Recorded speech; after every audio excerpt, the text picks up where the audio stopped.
अस्सलाम वालेकुम मतीउल्लाह जान MJ TV supreme court of Pakistan में चीफ जस्टिस काजी फ़ायज़ ईसा की सरबराही में उन आइनी दरख्वास्तों की समाअत की गई जिसमें सहाफ़ियों को हरासा करने के ख़िलाफ़ 3 साल पहले चंद कोर्ट रिपोर्टर्स और सहाफ़ियों ने दरख्वास्त दायर की थी।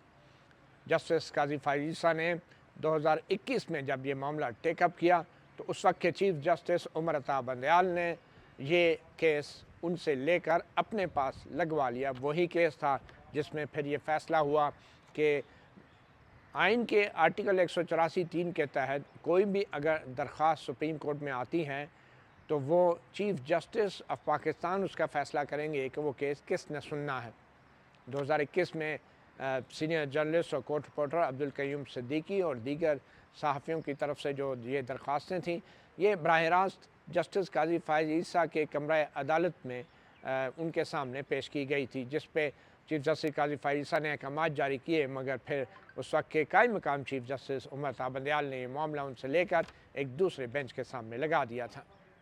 बहरहाल ये मामला चलता रहा और उसमें और बड़े बड़े फ़ैसले तो हो गए थे, बशमूल इसके कि chief justice master of the roster है और उसकी मर्ज़ी है वो कौन सा बेंच बनाए, कौन सा केस उसके सामने लगाए। वो फ़ैसले तो हो गए, मगर जो असल मुद्दा था कि सहाफ़ियों को हरासा किया जा रहा है, उसके ऊपर कोई फ़ैसला नहीं हुआ और फिर जस्टिस काजी फ़ायज़ ईसा चीफ जस्टिस बन गए और अब वो ये केस सुन रहे हैं और इस वक्त अदालत के सामने मुख्तलिफ़ मामलात ज़ेर बहस हैं, जिसका आगाज़ 2021 में सहाफ़ियों के साथ होने वाली हरासगी से हुआ था, जिसमें असद तूर के ऊपर होने वाला हमला, उस पर किया गया तशद्दुद। उस वक्त असद तूर भी दरख्वास्त गुज़ार थे जो बाद में पीछे हट गए, मगर फिर जो दीगर मामलात थे, अफसार आलम के ऊपर जो गोली चली थी और जो वाक़या मेरे साथ हुआ था अगवा का और तशद्दुद का, उस हवाले से भी बाद में फिर सुप्रीम कोर्ट ने इन मामलात का नोटिस लिया और इस्लामाबाद पुलिस से तफ्तीश की पेशरफ्त जो है उसकी रिपोर्ट तलब की जाती रही। आज भी इन तमाम मामलात में इस्लामाबाद पुलिस के IG पेश हुए, जो नए IG हैं, और सीनियर हकाम भी पेश हुए और उन्होंने अफसार आलम और असद तूर और मेरे हवाले से कुछ रिपोर्ट्स भी पेश की। इसके अलावा जो दूसरा एक अहम मामला था वो एक आइनी दरख्वास्त थी जो कि 2022 में कहीं दायर हुई थी, जब चीफ जस्टिस उमर अता बंदयाल थे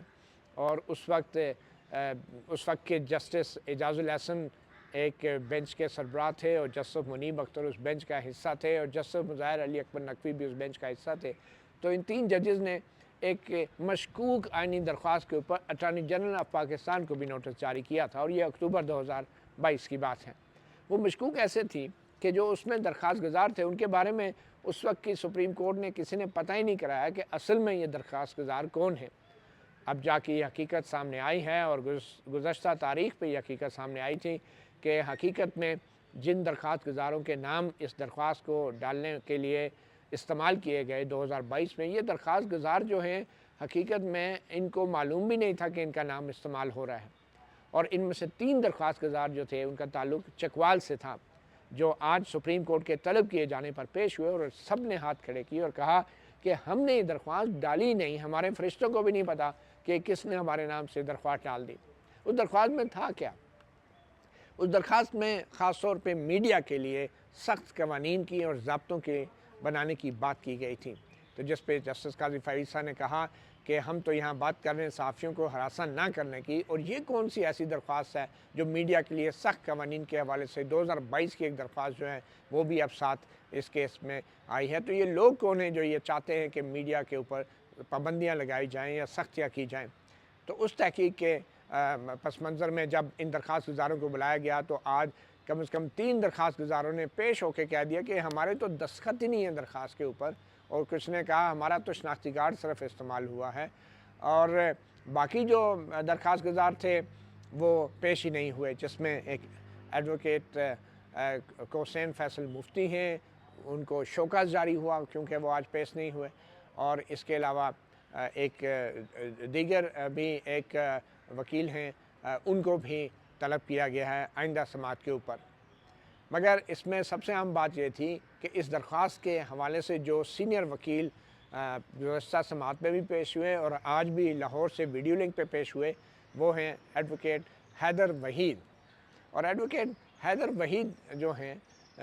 वो आज भी दलाइल दे रहे थे, और उनसे जब पूछा गया कि ये जो इस्लामाबाद में अब 3 दरख्वास्त गुजार आए हैं चकवाल से, ये तो कहते हैं हमने तो दरख्वास्त ही दायर नहीं की, और ये हमारा नाम और हमारे घर का पता कैसे इन दरख्वास्तों में इस्तेमाल किया गया है। तो एडवोकेट हैदर वहीद के पास कोई कुछ दलील नहीं थी देने के लिए, और वो कभी इधर कभी उधर, कभी कहते हैं कि मुझे तो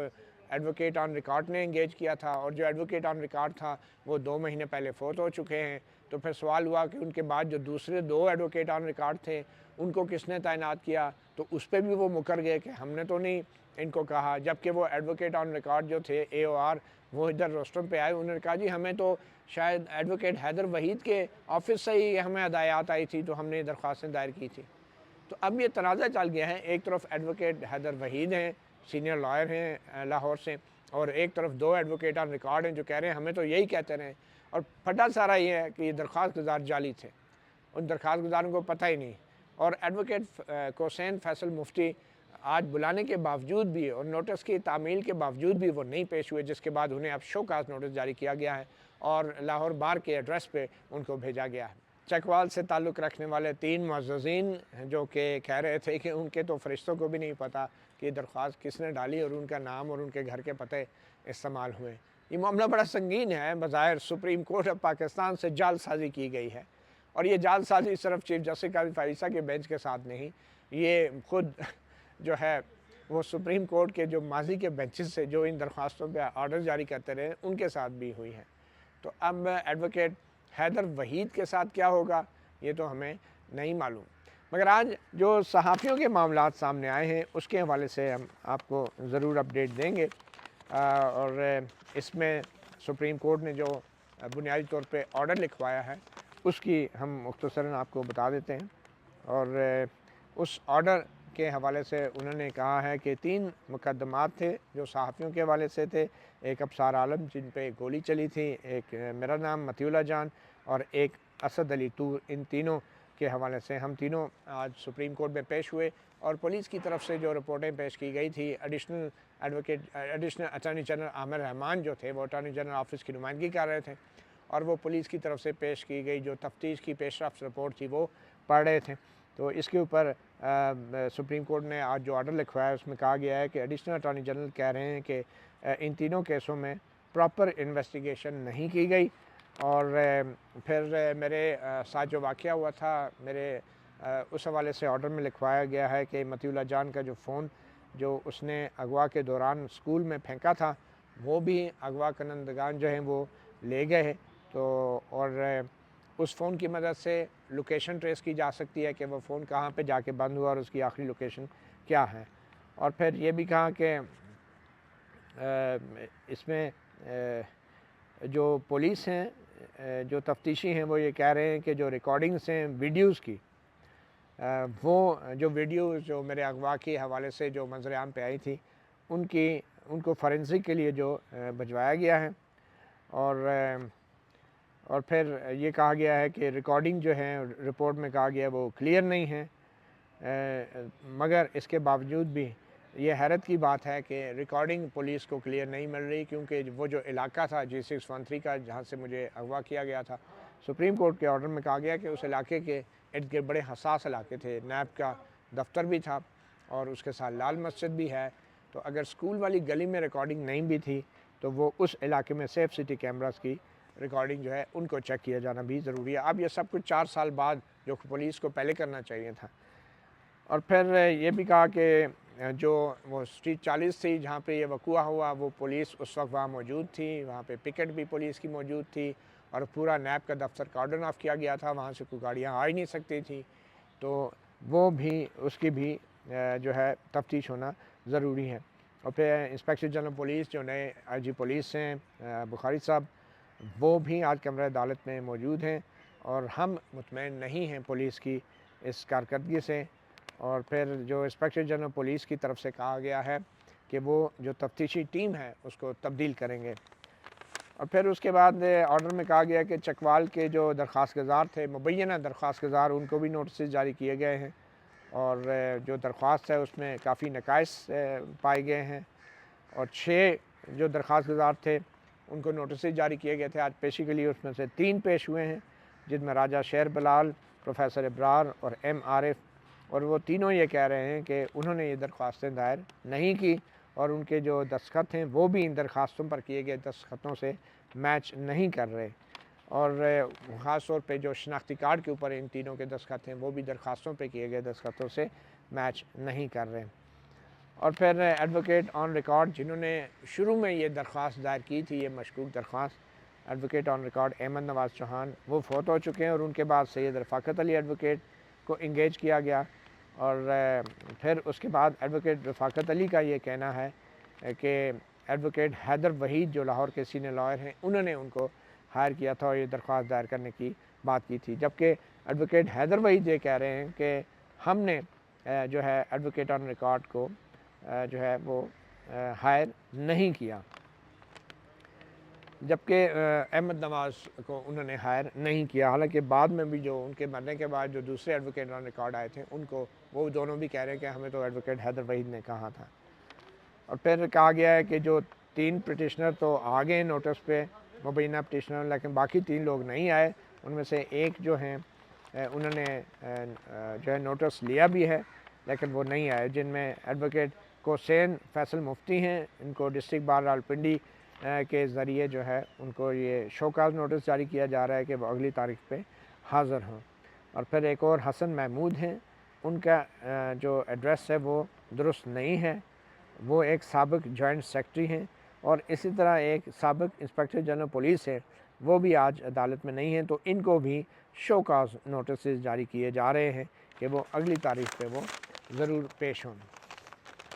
इसके अलावा इस्लामाबाद पुलिस की तरफ से बताया गया कि अफसार आलम और असदूर के केसों में जो मुल्ज़मान पकड़े गए हैं उनके बयान की रोशनी में उन्होंने कहा कि हमें बाहर से हदायत और पैसा दिया गया था। तो जो बाहर के जिन 2 लोगों का उन्होंने नाम लिया था और शनाख्त बताई थी, उन 2 मुल्ज़मान के रेड वारंट भी जारी किए जा चुके हैं। और फिर उसके बाद एडवोकेट सलाहुद्दीन अहमद जो हैं, जो कराची से सहाफ़ियों की उस आइनी दरख्वास्त में वकालत कर रहे हैं कि जिसमें FIA की JIT को चैलेंज किया गया था, आज उन्होंने भी भरपूर अंदाज से जो है सहाफ़ियों पर होने वाली पुरतशद्दुद कार्रवाइयों के बारे में कुछ शवाहिद पेश किए और नक्शों से समझाया कि कैसे एक इस्लामाबाद के हसास इलाके में मतिउल्लाह जान और दीगर सहाफ़ियों के साथ ये वाक़यात भी हुए हैं। इसके बाद जस्टिस नईम अफ़गान ने भी ये कहा कि अब मज़ीद रिपोर्टें देने की बजाय हमें रिज़ल्ट चाहिए, और सुप्रीम कोर्ट की तरफ से मायूसी का इज़हार किया गया कि जब SP पुलिस इस्लामाबाद मसूद जो हैं SP मसूद, उनसे पूछा गया कि मतिउल्लाह जान के केस में क्या हुआ, तो उन्होंने ये बताया कि कोई वीडियो नहीं है, जबकि रिकॉर्ड और फाइल में वीडियो मौजूद थी जिस पे चीफ जस्टिस काज़ी फ़ारिसा ने उनकी सरज़नश की और इस्लामाबाद पुलिस की कारकर्दगी के हवाले से अपने शदीद तहफ़्फ़ुज़ात का इज़हार भी किया। तो ये आज की मुख्तसर सी समाअत थी, मगर सबसे अहम बात यह है कि चीफ जस्टिस काज़ी फ़ारिसा ने हस्ब रवायत सहाफ़ियों से भी भरपूर अंदाज से अपने गिले शिकवे किए और अपने तहफ़्फ़ुज़ात का इज़हार किया और कहा सहाफ़ी जब गलत ख़बर देते हैं तो एक तो उनमें इतनी हिम्मत नहीं कि वो अपनी गलत ख़बरों पे माफ़ी मांगें। उन्होंने किसी मखसूस गलत ख़बर की बात नहीं कही, इसलिए शायद जिन्होंने कोई दी है तो उनको ज़रूर पता होगा। और दूसरा उन्होंने ये भी कहा कि जब सहाफ़ी गलत ख़बर देते हैं तो दूसरे सहाफ़ी उनकी गलत ख़बरों की मज़म्मत भी नहीं करते। तो काफ़ी नज़र आ रहा था कि वो काफ़ी नालायक हैं सहाफ़ियों की, ख़ास तौर पे उस रिपोर्टिंग के हवाले से जिसमें चीफ जस्टिस काज़ी फ़ारिसा को ख़ुद भी डिस्कस किया जाता है। तो ऐसी सिचुएशन में जहाँ पे सहाफ़ियों के ख़िलाफ़ जो हरासा करने की कार्रवाइयाँ हैं रियासती इदारों की तरफ से, तो इसमें आज चीफ जस्टिस के काफ़ी सख्त रिमार्क्स भी थे सहाफ़ियों की ख़बरों के हवाले से भी। तो यकीनी तौर पे एक अजीब सी सिचुएशन थी और यूँ महसूस हो रहा था कि शायद सहाफ़ियों की जो मस्बत रिपोर्टिंग है उससे मशरूत होंगे सुप्रीम कोर्ट के फ़ैसले, मगर बाद में ये सूरत हाल कुछ बदली और जिस तरीके से इस्लामाबाद पुलिस से सवाल जवाब किए गए और जिस तरीके का जो हुक्म लिखवाया गया उसमें जितने भी वो तफ्तीशी पहलू थे उनको अब हुक्म का हिस्सा बना दिया गया है, जिसकी तरफ इस्लामाबाद पुलिस ने पहले भरपूर तवज्जो नहीं दी या उसके हवाले से शवाहिद इकट्ठे नहीं किए। तो ये एक बड़ी एक मस्बत मैं कहूँगा अदालती हुक्म है कि जिसके बाद अब 1 महीने बाद की तारीख़ रखी गई है, जब 1 महीने बाद इस्लामाबाद पुलिस की तरफ से जो तफ्तीशी अफसरान पेश होंगे तो इन 3 सहाफ़ियों के हवाले से उनको उन मखसूस पहलुओं का जवाब भी देना होगा, तफ्तीश के पहलुओं का कि जिनको अब ऑर्डर का हिस्सा आज बना दिया गया है। तो मतीउल्लाह जान MJ TV से इतना ही, इजाज़त दीजिए, अल्लाह हाफ़िज़।